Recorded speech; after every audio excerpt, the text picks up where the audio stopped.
We've had a number of text messages and emails from a lot of our listeners just asking if we could ever get you on at some point, and finally we've got you here.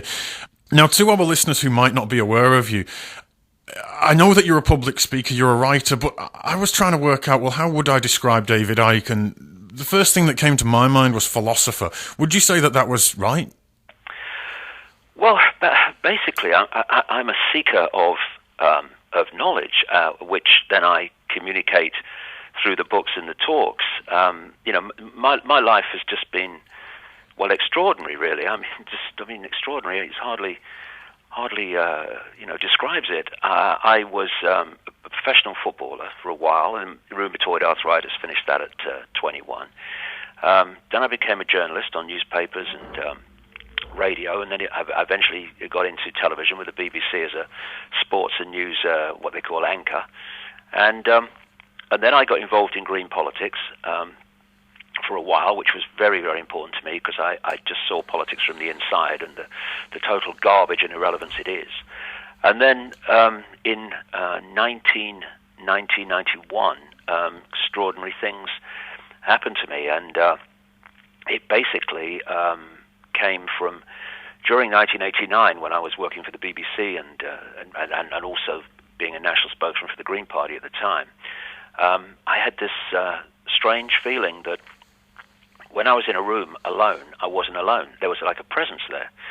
And this got more and more powerful and powerful and powerful through 1989 into 1990. And one day I was near my house on the Isle of Wight in England, and I was walked into a newsagent shop. And as I stood there at the entrance, my feet were like burning. The bottom of my feet were burning, and it was like magnets were pulling them to the ground. And I'm thinking of, what do? What's going on?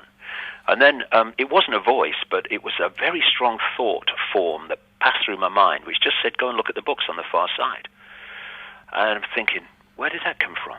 And I started walking in this daze towards these books, and I knew this newsagent, Mills and Boon and Perfectly Formed English Roses and, all this stuff, Barbara Cartland type stuff. It was all there, and I thought, well, what's in it for me here? But in among the Mills and Boon was this one book with a woman's face on the front. It was called Mind to Mind, and I picked it up because it was so different to the others, and I turned it over and I saw the blurb, and it said that she was a psychic and she was telling the story of her life and all the rest of it. So I'd never seen a psychic in my life before, but what immediately hit me when I read the blurb was, I wonder if this woman would pick up what this presence I'm feeling. So I went to see her and didn't tell her anything except that I've got rheumatoid arthritis and maybe your hands-on healing. She did the old energy healing, might help. But the real reason I wanted to see if she picked something up, never said a word to her about it. And then I went a couple of times, got the hands-on healing, had a nice chat. Third time I went, I'm sitting on this medical-type bench, and I felt like a spider's web, like a cobweb on my face, which really kind of hit me because I'd read in her book that sometimes when other levels of reality are trying to lock into you, it sometimes feels like a spider's web on your face. Yeah. I know all these years later what that is. It's electromagnetic energy, because communication from other levels of reality outside of what we call visible light is done through electromagnetic connection. That's why you feel like, when you're in a situation where there's a lot of electromagnetism about from maybe a crowd in a sports stadium or technology, you feel like someone's stroking your face. That's exactly what it is, electromagnetic energy. Anyway, I'm sort of sat there thinking, oh my goodness, this was in her book. Never said a word to her. And about 10 or 15 seconds later, she launches her head back and said, oh my God, I'm going to have to close my eyes for this one. This is powerful. Now my backside's now slipping down this bench thinking, what's going on? Where have I got myself into? Anyway, long story short, she starts saying that this figure, it was just a projection, something to focus on, because it's consciousness that is communicating, not some physical thing. And she said, I'm being told to tell you these things. And she said, you're going to go out eventually on a world stage and be world famous, revealing great secrets, because there is a whole story that humanity needs to know. and you're going to tell it basically, and of course, and a load of other stuff on top of that, all of which has happened. And I'm sitting there, I'm reading the news and introducing the sport, and being a spokesman for the Green Party, and this woman suddenly telling me I'm going to go out on a world stage and all this is going to happen.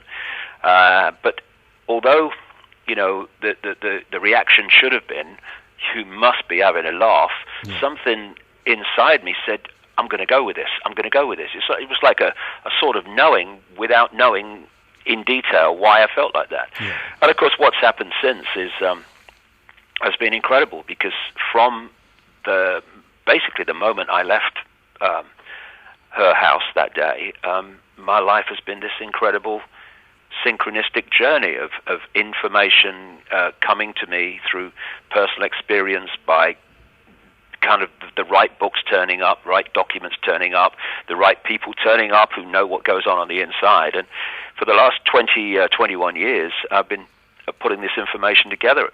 Yeah. And it's across a vast range of subjects, because I kind of understood pretty early on that if you're going to get a grasp on what's really going on in the world, you have to give some kind of understanding with so many subjects, including the nature of reality itself.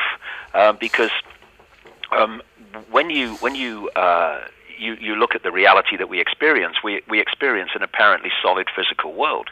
Well, it's not solid and physical. It can't be. I mean, scientists tell you that the physical world is made of atoms. Yeah. If anyone's ever seen the inside of an atom, it has no solidity.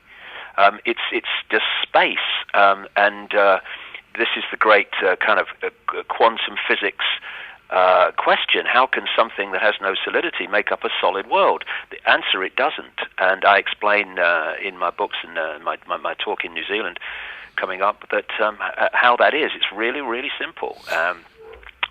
When you think then that those that are manipulating humanity, which I've been exposing all this time and continue to do so, they at the inner core of the network understand what reality is and how we're interacting with it.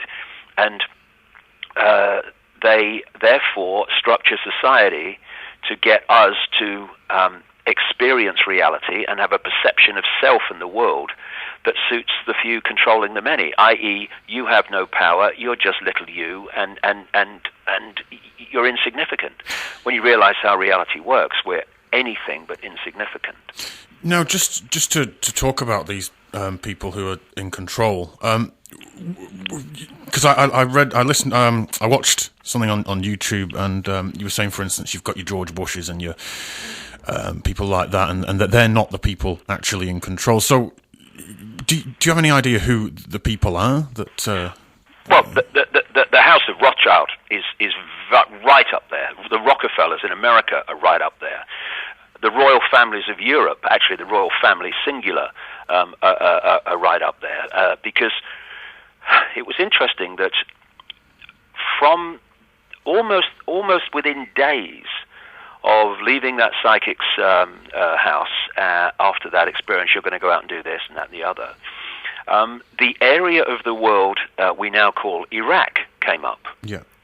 And of course, at one point, thousands of years BC, it was called Sumer, and then became Babylon, Assyria, under many different names. And as the years have unfolded, it's clear that certain family bloodlines from that area of the world, former Sumer Babylon, have expanded out across the world into Europe, where they became the European aristocracy. They were involved in the establishment of Rome, and they became the royal families. And because of the European empires, not least the British, but others too, these families were then exported, or expressions of them were exported all over the world. And when it's very relevant to New Zealand and Australia, of course, when we had this apparent rolling back of the colonial European empires, where countries got their independence in theory, the bloodlines under different names and the secret society networks through which they manipulate society stayed out in those countries, in Australia, in New Zealand, in North America, Canada, United States, and elsewhere. And they've gone on controlling those countries ever since, covertly, because what we saw at that point was a switch from one kind of control to a much more effective type of control. When you have something like colonial rule or fascism, communism, apartheid, it's horrible, but at least the people subjected to it, they know where they stand. Yeah. They're in a tyranny, and at least on one level they can see who the tyrants are.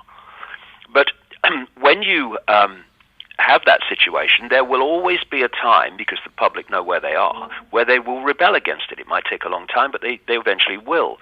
The greatest form of control is a control where people think they're free, where they're sitting in a prison cell but they can't see the bars, that they think that freedom equals having a vote every 4 or 5 years for people actually controlled by the same force, different parties, to go in and do what they like. I mean, there is no contract between politicians that say in election campaigns, we are going to do this if you vote for us, and them actually doing it.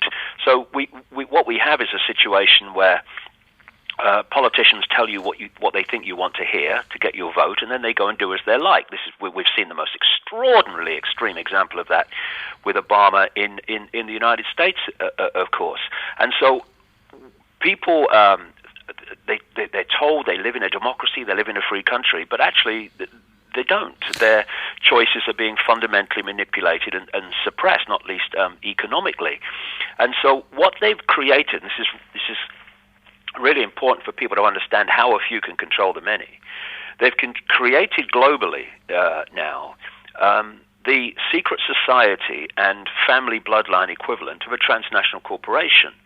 So if you take McDonald's, I wish someone would, it has a headquarters in America, and in each country they have the subsidiary companies of McDonald's, and their job is to introduce the corporate policy dictated by the headquarters. So when you go into a McDonald's in Moscow or Auckland or Sydney, you're going into basically the same McDonald's.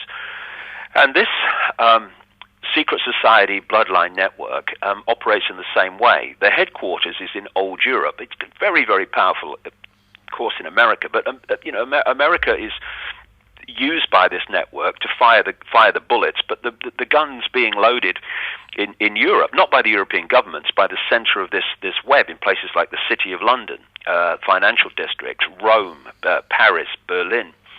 And then in each country, they have a subsidiary network of families and secret societies whose job it is to introduce the centrally dictated global agenda in their sphere of influence, i.e. their country. And so when I travel around the world, I see the same blueprint and the same things being introduced, justified by the same means. And these national networks then have their subsidiaries in the towns, cities, and communities of the country. And so from this spider's web, the center, the inner sanctum, the spider, can dictate and manipulate right down into a local community on the other side of the world, and this is how it works. And so, what they've got now is this network controls overwhelmingly the global media. It controls the global banking system. It owns the transnational corporations, which in the end, if you really get deeper and deeper in the rabbit hole, is one corporation. And it owns the armament companies.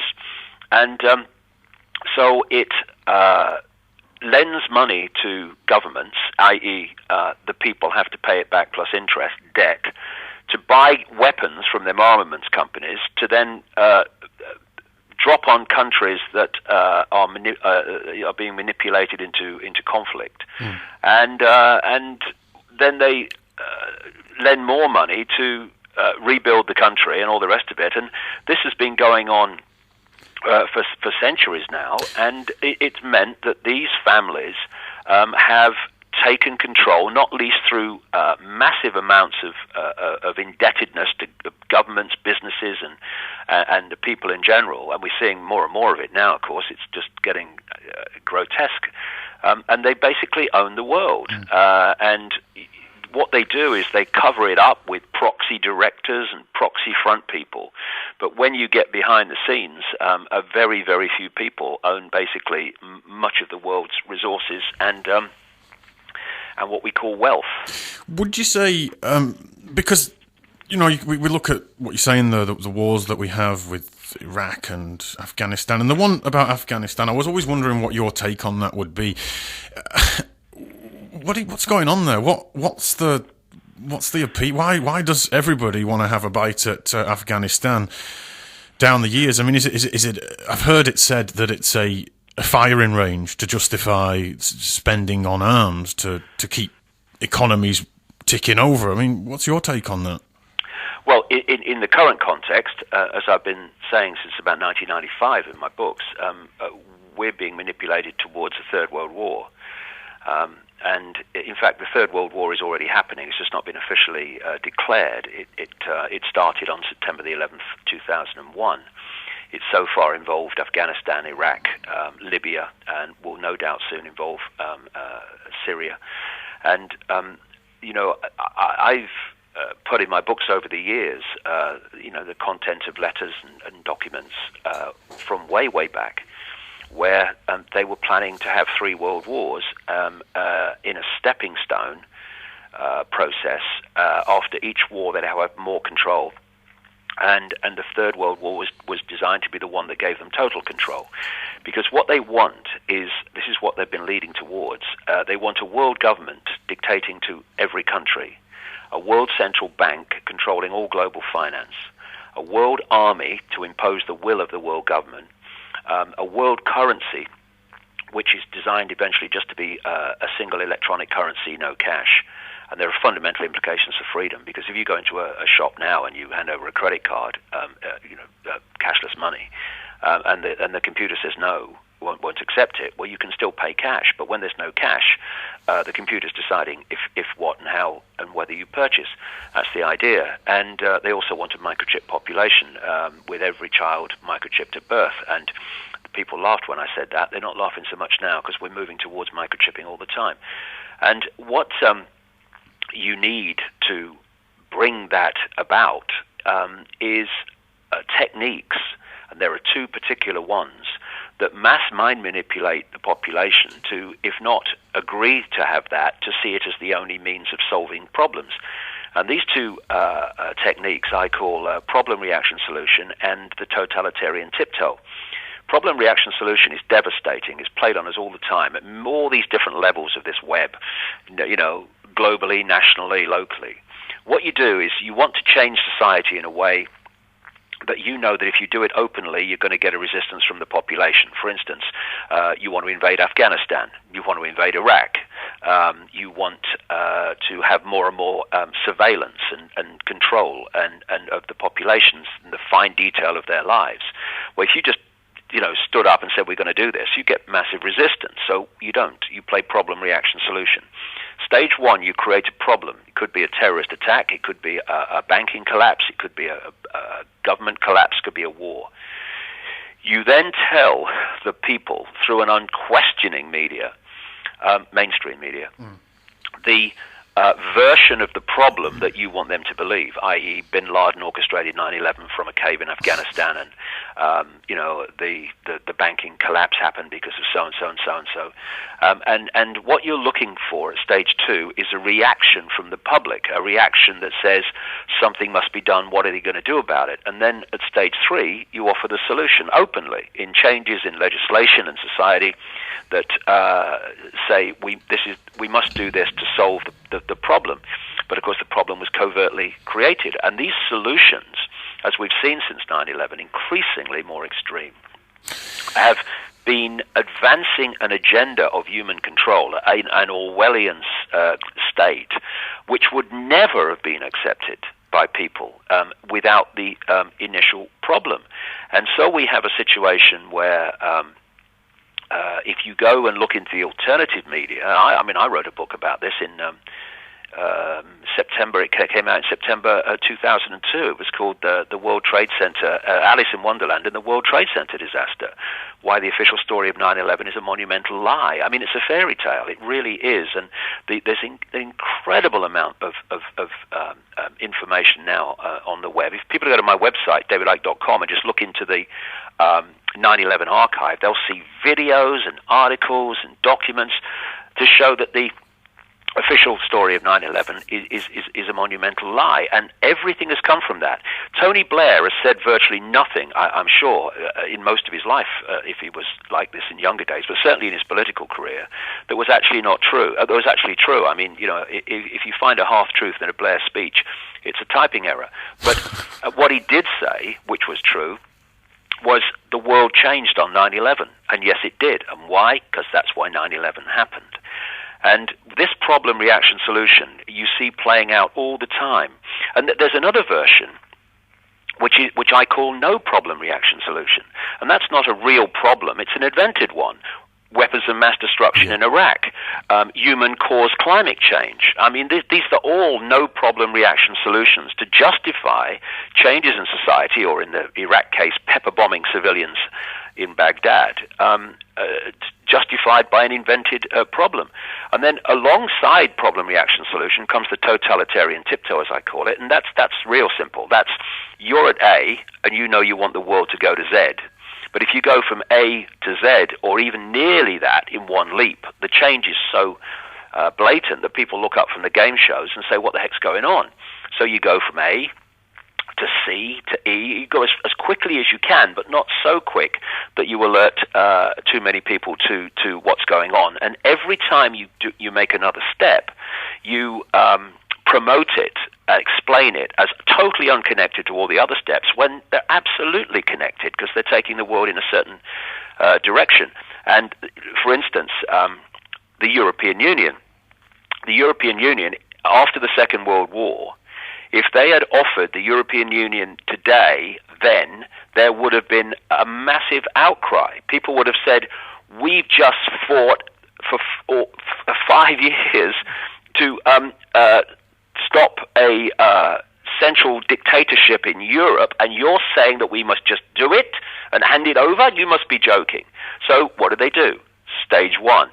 Just a free trade area, it's a common market, be good for jobs. Okay? And then, it would be much more effective and efficient if we had more and more centralization of organizations in Europe, because it will make, and on it goes, stepping stone. And I quote in my books a letter written by a man called Jean Monnet, who's known as the father of Europe.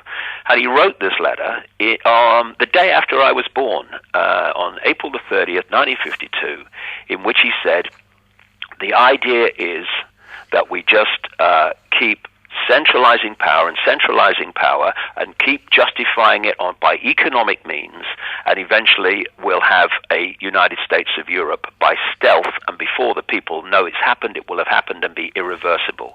That's what's gone on, and that's what they want to do in this area of the world with APEC and ASEAN and all these things, where they're now talking about needing a free trade area in this area of the world. And of course they've got one in America with NAFTA, the North American Free Trade Agreement. And what they want is, this is where the stepping stone's going in relation to this, they want the world government, global dictatorship, then they want the second level of the government tyranny, the world tyranny, to be the European Union, the American Union, the Pacific Union for this area of the world, the African Union, which they already have, the Middle East Union, and they would be the next level of government. And in Europe, we can speak here now from long and bitter experience.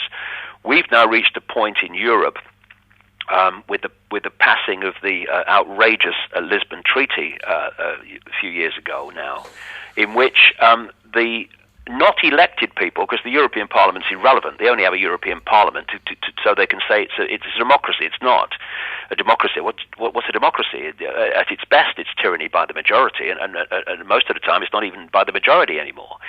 But no, it's a dictatorship by dark suits who are appointed, called the European Commission, and they dictate to countries, to the point now where 70 to 80% of laws that become law in Britain do not start out in the British Parliament. They start out in the European Commission, and they want it eventually to be 100%, because the next stage is to start breaking up countries into regions, and the European Union have produced maps for it, of breaking up places like Britain and France into regions, and then locking different regions together in small groups that are not even within the same country. So this European Union map for the regions of Europe has regions of southern England connected to regions of France, connected to regions of Scandinavia, for goodness sake. What's the criteria on that, do you know? Well, their criteria is that they want to de-unify any unified response to the edifice of power of world government and these unions around the world. So they want to then divide and rule by breaking the next layer down into regions that are from different countries. So even there's not even that national bonding to bring people together in unified opposition to what's being dictated from above. The agenda that is unfolding ever more quickly now, because there's a very simple equation, the more you centralize power, the more power you have centrally to centralize even quicker. And this is why this process of centralization of global power is getting faster and faster and faster. And it's a long time since that what has happened has been so obvious, although not why it's happening and who's actually behind it, but what is happening, that it's been given a name called globalization. What is globalization? It's the centralization of global power in every area of our lives, where corporations are dictating to entire nations all over the world. That's the idea. Mussolini described fascism as basically the combination of corporations and the state. And that's what we've got now, corporations and the state working as one unit, which is why we've had this staggering transfer of wealth and transfer of debt the other way between people and the banks. I mean, I know people can look at it and say, oh, the bailouts of the banks were outrageous. Yes, they were. But look at it deeper, what's happened here. We've just seen a coup on the global economy, in the sense that these banks, and I explain in the talk in New Zealand how it came about, because it wasn't an accident, it was coldly created and engineered, where the banks end up with vast amounts of what they call toxic debt. And then the governments, i.e. the people, bail out the banks, and the countries take on the toxic debt. Now private debt has become national debt. Excuse me, did I miss something here? Then the next thing comes in, and this is what we're seeing in Europe, and we're going to see in America, and we'll see everywhere eventually, and that's the point where governments, because they bailed out the banks, are now getting into financial trouble themselves, and the banks, represented by people like the European Central Bank and the IMF, are coming into the countries and saying, oh, no, we're gonna lend you more money, more debt, but to do that, you've got to sell your state assets to these corporations. This is what's happening in Europe, and you've got to have austerity programs on the population. So, let's go through this. The banks' outrageous behavior, greed to a grotesque extreme, create this massive banking crisis. It's the banks' crisis. Governments then bail out the banks and take on the debt. Debt then gets the governments and the country's economies into desperate trouble, and then representatives of the banks come in and basically take the country over and say that the people who bailed out the banks in the first place and indebted future generations for goodness knows what must have an austerity program. And the bankers' bonuses go on getting paid out in these vast, ludicrous, outrageous figures. There's been a coup on the people of the world, on the economy of the world, on people's choice, on people's livelihoods, and it's all been orchestrated because it's happening all over the world. So would you say that these, like an individual banker, let's say, working for some multinational bank, would you say that they're your kind of agents of this program? Well, I'll tell you how it works. If you look at any organization, doesn't matter what it is, virtually, it will be structured as a pyramid, a compartmentalized pyramid. You've got people working in banks, working in corporations, working in governments, and the vast majority of them are in the fat part of the pyramid, the bottom part of the pyramid, holding the tiny top up. And at the peak of any organization, in the capstone of the pyramid, you've got the very few people in the bank or in the government or whatever who know what the agenda is and where it's going.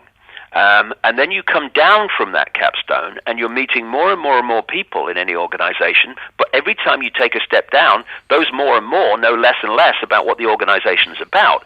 They only know what their contribution is, and they don't know how their contribution connects into all the other contributions of people they don't even know exist within the organization, that, if you could see how they fit together, creates a very sinister picture. So when there's a banking crisis, and this is what's kind of happening now, vast numbers of bank workers lose their jobs. They're not in on it. They're just going into work to earn a living for their family and themselves. It's the few at the top who are orchestrating it, and this is important. These families, they own the banking system. They own the system. And so it doesn't matter if certain banks go bust or whatever, because they own the system. If you own the European Football Championship, it doesn't matter to you if Manchester United beat Real Madrid or Real Madrid beat Manchester United, because you own the game. And so when Bear Stearns or Lehman Brothers goes down, that's all right. That business will be absorbed by other banks in the system, which they own. Because this pyramid structure means that basically the structure is like Russian dolls. Like you go into a bank, and you hand your check over or something. Now, the person you hand it to at the counter, they won't know what's happening in the bank manager's office behind them and what's being decided. He or she won't know what's happening at the next level, the next level, the next level. They just know enough to do their job. It's what they call the need-to-know system. And so the bank itself on the high street is a pyramid. With the bank manager at the top. And that pyramid goes into the next pyramid, like Russian dolls, and the next pyramid. And eventually you have a pyramid that encompasses the whole of the global banking system. And at the top are a handful of families. Transnational corporations, as, quote, individual organizations, they are pyramids. And they go into the next pyramid, until you have a pyramid that encompasses all the transnational corporations. And at the top of that are the same families that are at the top of the banking pyramid. It's the same with the pharmaceutical cartel, the oil cartel, the biotech cartel, the global media. And through this system, this handful of families sitting at the top of all these pyramids are dictating down through them the same basic policy, which is centralization of power in every area of our lives. And this is where the coordination of globalization comes from. Do you see a point where we can educate ourselves enough to, or at least people can educate themselves enough to overcome this, to turn it back on itself, to stop it? Well, it's a simple mathematical equation, really. The number of people in the world being manipulated is in the region of 7 billion. The number of people doing the manipulation in absolutely full knowledge of what they're doing is, compared with that, an absolute handful.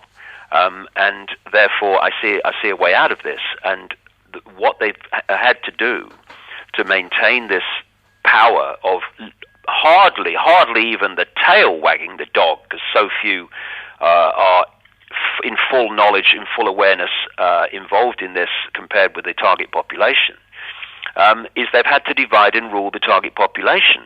So they've divided and ruled through religion, through politics, through culture, through race, this ludicrous irrelevance we think is important, or some people do, and by dividing and ruling through war, dividing and ruling through income bracket and perceived class, and by constantly creating problems in the world that focus people on survival and focusing on a tiny little dot instead of lifting their head and seeing actually the bigger vista of what's going on, because you have to do that, because there's a lot of people investigating the manipulation of the banking system, manipulation of so-called climate change caused by human activity, absolute baloney, scientific baloney, and by additives in food and additives in drink and all this stuff.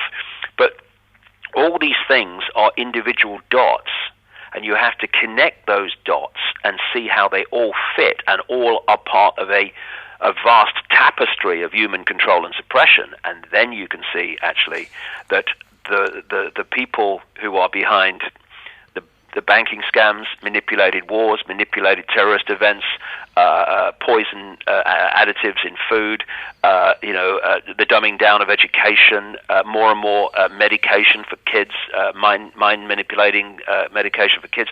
All these things, control of the global media, they all connect, and they all connect into this same network of families with the Rothschilds, the Rockefellers, the royal families of Europe, and agents like George Soros, Brzezinski, and Blair, the Blairs of this world, and the Obamas. They're all frontmen for this operation, and some are willing, and some don't understand what they're part of.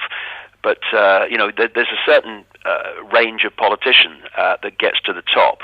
One who knows absolutely what he's there to do and thoroughly understands it and supports it. The very, very few. Another one is someone who just wants power for power's sake and knows that he has to do the right things, say the right things for the people that can put him there if he or she wants to get that position of power. Then there's the politicians who have massive things to hide, and they could be destroyed overnight if those things were made public. So you do what we tell you, and they won't be made public. And that's another kind of politician.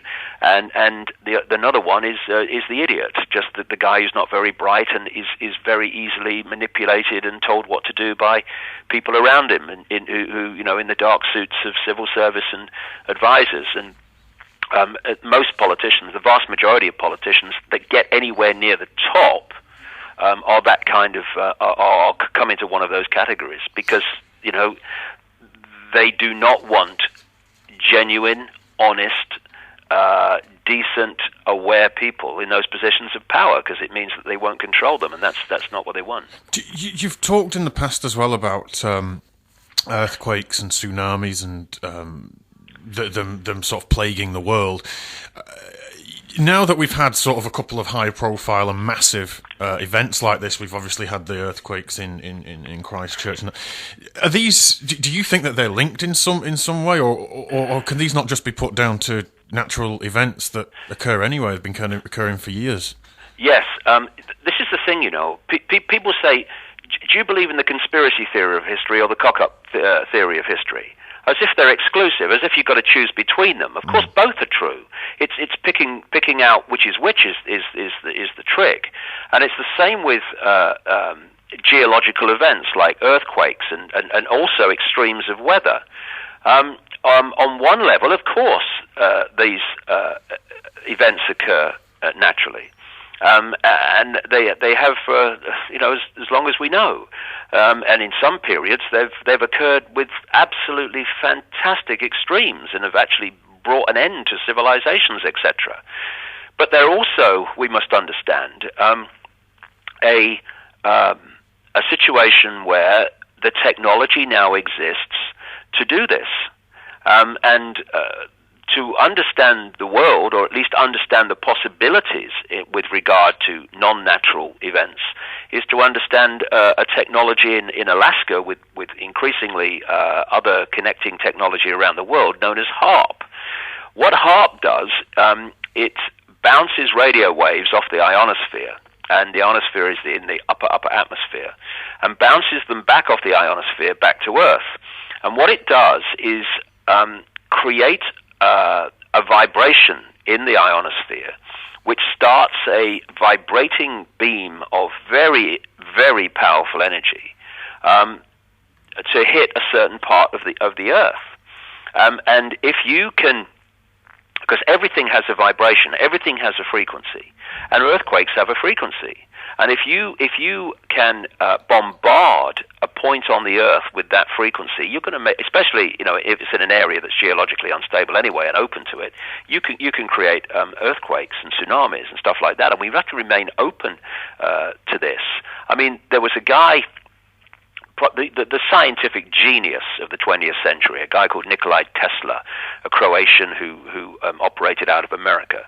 Tesla died in I think it was about the 30s, 40s, the 40s, a penniless man in a New York hotel room, and yet he was the man that invented AC current, on which the world's electricity was transformed.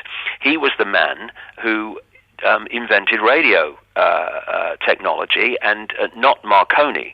In fact, very few people know this, that Marconi's the man who gets all the credit for it. Marconi was taken to the Supreme Court of America by Tesla, and the court found that Marconi had stolen Tesla's patents. What happened is Marconi asked Tesla if he could come and work for him because he thought he was such a genius. And what Marconi did was spend his time just copying all the patents, copying all the technical data, and then he went away and claimed it for himself. And what Tesla was doing, and there's many stories you see in old copies of the New York Times and stuff like that. He was creating lightning storms above his house using this technology, and people, of course, were complaining, calling the police. this man's starting, thunderstorms and lightning, fierce lightning storms, and he also created technology which made the Earth tremble. And there was one point, it was like something from a comedy story, really, where he turned this technology on to test it, and the whole area started to shake, and he couldn't turn it off. And thousands of windows were broken in the area around him because of this earth movement coming from his technology. Now, we're talking the early part of the 20th century. What they can do now is phenomenal. I mean, why would treaties be signed decades ago laying out the do's and don'ts of what countries can do in terms of weather manipulation if the technology didn't exist then to do it, and it does now? And when you see some of these extremes of weather, you can only describe some of it as weather wars. I mean, suddenly they started targeting Pakistan, and Pakistan then had the worst rains, and thousands and thousands of people died as a result of these enormous floods. Creating tornadoes is a piece of cake. Because what is a tornado? It's a very fast rotating electrical field. You can do that with HAARP, and many other things too. The other thing that HAARP can do, which shows where this is going in terms of the economics of these people, is, and this is all in the patents, by the way. This is not me kind of making it up or saying this is what I think they do. This is in the patents.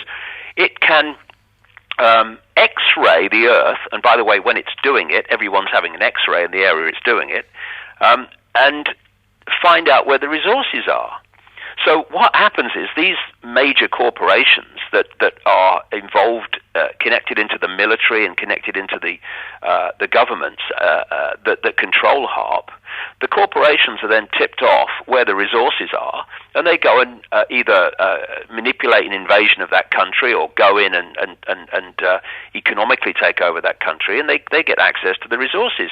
Anyone else who's genuinely going about their business, who doesn't have access to the HAARP data and the HAARP X-raying, can't even begin to compete, because they've got to go through much less accurate means to try to find where the resources are, to go for oil or whatever resource it is.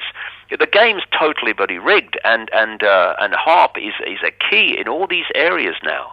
And it's interesting to me when I look at Fukushima in Japan.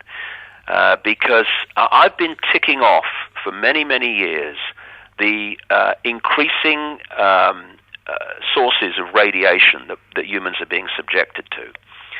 And what's happened at Fukushima is beyond description in terms of the radiation that it is continuing still to pour out into the Earth's energy field, which we interact with all the time. And it was interesting to me that I show this when I do the talks. When you look at the smoke cloud following one of the explosions in the reactors that was seen on film, and then you look at the smoke cloud caused by a small nuclear device, they are identical. And then I came to the conclusion, I wrote some articles about it a few months ago, that actually Fukushima was blown up by a small nuclear device known as a gun-type nuclear weapon. And interestingly, an Israeli company that is based in Israel at a place called Dimona, and that just happens to be the location of Israel's massive nuclear weapons program. They put a so-called security system into Fukushima. And this included these extraordinary cameras that were like 1,000 pounds in weight, and they were put in various places and in the reactors. And when you put one of these cameras next to a gun-type nuclear device, it's extraordinary. They're virtually mirrors of each other. And after the explosion happened there was a nuclear expert in America, a physics nuclear expert, who made a presentation. I think it was in Boston. It was on YouTube. The speech. And he said, "Look, this is very, very serious what we found out, because this has implications for all nuclear power stations." Actually, it doesn't, but what he said made absolute sense in another way. He said, have always assumed that the interaction of substances, gases, hydrogen, everything, that causes an explosion at a nuclear power station can only reach a certain explosive potential. We have realized that the explosions at Fukushima were, and his word, had past detonation speed. He said that shouldn't happen. It should be impossible to get detonation speed explosions from how a nuclear explosion comes about. He said we all put our heads together and none of us can work out how that happened. And if it can happen there, he said, it could happen anywhere. Well, maybe there's another explanation for it, that actually the detonation speed wasn't from a natural nuclear explosion at all, but from a real nuclear explosion that does go beyond detonation speed. And then you think, well, if that was the case, were those devices put into those reactors, and then the people who did it sat around sort of strumming their fingers thinking, well, all we need now is a tsunami and an earthquake? I mean, of course not.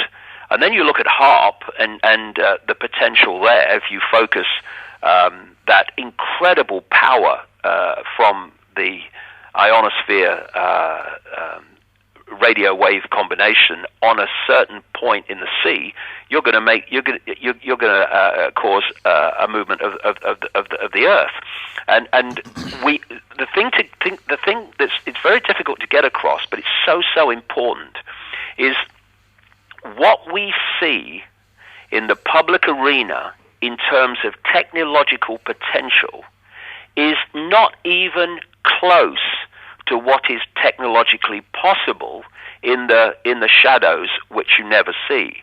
And because of this, when you're saying that this happened because they did this, so many people, and I understand it, they say that's impossible. Yes, it is, with technology that we see in the public arena, but it's not impossible with stuff they keep from us in the underground bases, which are legion all over the world.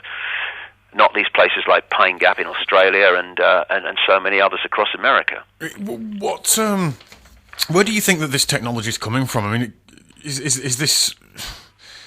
it coming from our top scientists, or what's the deal? Well, in these underground bases, which go deep into the earth, and they are compartmentalized, of course. in the sense that each floor you go down has a higher security clearance than the one above. And, I've talked to people who've worked in ththey weigh people in and out. That's the level of security. Yeah. And if you weigh more going out than you did coming in, then they want to know what's in your pockets or whatever. And they go deep into the earth. And in the deep levels of these bases, where, again, through compartmentalization, lots of people working in the higher levels of the bases or on the surface, they won't have a clue what's going on down below. Only the few do that. And another thing they do is that they get technology where they need to do it on the surface. They get technology to part of it is made by a company in country A, another part is made by a company in country B, and so on it goes. And none of those people making those constituent parts know what it's a constituent part of.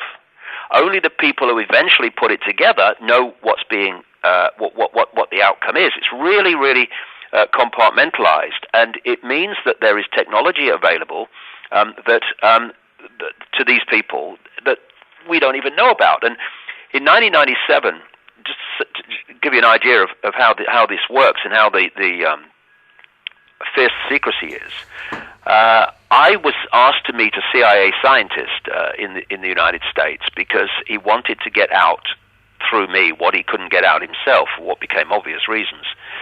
And he told the story of what happened to him in the sense that he thought he was serving his country by giving his the genius in his kind of specialization of science to his country. But very soon after he joined the CIA, he realized that this agenda that I'm exposing actually was true. And he started to rebel against it and say, I'm not doing it anymore. I don't want any part of this. And what really did it for him in the end, the story he told me, was that during the Ethiopian famine, he had developed a electromagnetic technology which could make crops grow in deserts without water. Everything has an electromagnetic field, and this technology so stimulated the electromagnetic field of plants that he said at the optimum it was like watching a time-lapse photograph, so fast did it grow. Yeah. And so he thought he was being part of an experiment to take a plane over Ethiopia and bathe the land with this electromagnetic field. But of course, it's very dangerous. You have to make sure there's no one around. And he said he was in the back of this plane working the technology, and then he was given the cue from the front of the plane, we're over this target area, and he pressed the button or whatever he did, and this massively powerful electromagnetic field went out over the land. He walked forward to the cockpit and looked out, and all he could see was thousands of dead people. Because the CIA had realized that, yes, it could do what he said it did, but they weren't bothered about feeding hungry people. They could see the weapon potential for this, where you could kill lots of people without damaging property, and which you want to take over. And what had happened, he found out, is that the word had been put out that there was going to be a food drop in the particular point, and thousands of starving Ethiopians made their way to that point and then overcame the plane and killed a lot of them in an experiment to see what would happen. At that point, he absolutely refused to work for them again and walked away. Then he said he remembers leaving home one day, and he remembers nothing else until he woke up on a medical-type bench in a room, and he felt something stuck to his chest. And as he was telling me this story, he was opening his shirt and showing me, and on his chest was this see-through, it looked like a shampoo sachet, and there was this orangey, golden-type liquid inside. And these, in the CIA, are called patches. And what happens is that in the missing time period, his body was manipulated to need the drug in this patch to survive. And if he doesn't get the drug, then he starts to die a very slow and agonizing death. And he knows that's true because he tried it out. And he has to have this patch replaced every 72 hours. And if it's not replaced, then he starts to die. And it's not replaced if he doesn't do what he tells him, what he's told to do and what he's told to develop. And he said there are thousands and thousands of scientists in America alone who are working in these underground bases totally against their will with these patches. And he said what they do in the end, he said what I'm doing is I'm keeping from them, I'm letting them know I know things that I haven't told them yet about technological possibility. He said because I know that when they think they've got everything from me that they can, they just won't replace the patch, so that the information about all this just dies with the scientist. This is what's going on while people are watching game shows and all the rest of it, and being diverted to look in one direction so they don't see what's happening behind them.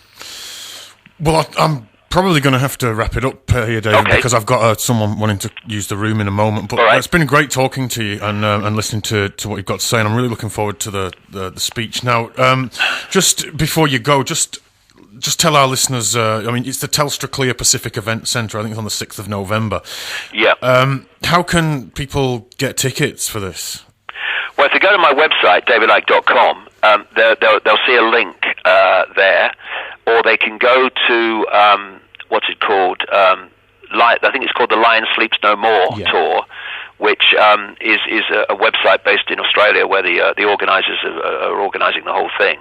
And I talked for about 8-9 hours in 4 sections with about 1,400 images, illustrations, taking in an A to B to C to D step of adding more and more and more and more and more information until the tapestry can be seen. And suddenly endless things that don't seem on the surface to connect can be seen to thoroughly, fundamentally connect.